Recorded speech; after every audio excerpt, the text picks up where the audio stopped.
Radio Rahim with Amer Abdallah. You are, I guess, maybe the most important person I get to talk to at ringside whenever I see you, because you're always got your hands on the strings. You're always right involved in the most important action. Every time I see you, I'm like, okay, something very big is happening, and he's right at the center of it. And this time, it doesn't get bigger, and you don't get closer to the center than Amer. You've seen Mike Tyson prepare for this moment. You know him intimately. You know him, I mean, almost like family. So you get to see the guy who was up there today who, like, couldn't be bothered really to answer a question because he's in that mode.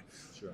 What did it feel like to you today, knowing Mike Tyson as well as you do? Well, I mean, first of all, thank you for everything that you said, Rahim. I appreciate it. You know, I'm following your lead. You're the one. You're the trendsetter here.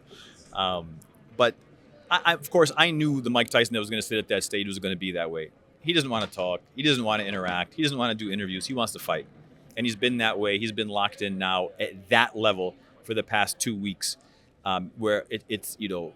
He's just laser focused on the fight. Every single day he comes to the gym, he's like, I just want to fight. I just want to fight. I just want to fight.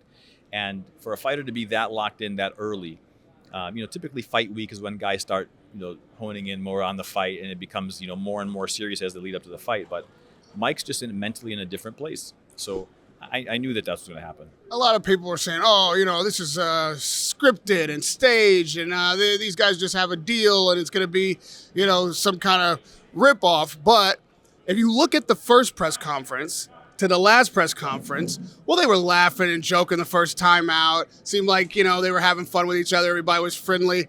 And if it was some kind of shtick they were doing or some kind of scripted thing, well, certainly that wouldn't have been the script you had written, right? It would have been some more salesmanship.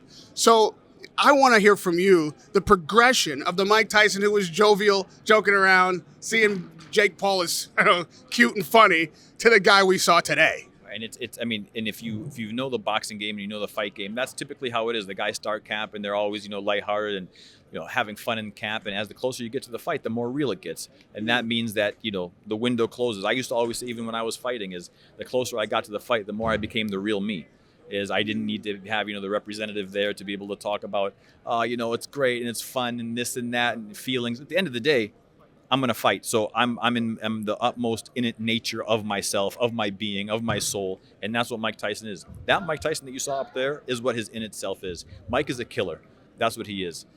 Outside, when he has to, he's taken on a different role this later in his life, as, where the 21-year-old Mike Tyson that we're used to seeing, the killer, is not a part of his life anymore. And he's made that transformation knowingly and willingly. But when this fight comes on, he's got to go back and bring that guy back. He's got to bring that guy back. And that's what you're seeing today. He's going to go in there and he's going to go all out, just like he has. Summoning those demons is a dangerous proposition. I hope we can put that genie back in the bottle, because that's a dangerous man we saw on the stage today. One thing that nobody has considered is that Jake Paul only has one loss. And you were right there at the center of that one. Right. And now, here you are at the center of this fight. So you have a very unique perspective, because you're not just a spectator. You were at the center of making that fight happen. You were orchestrating these things.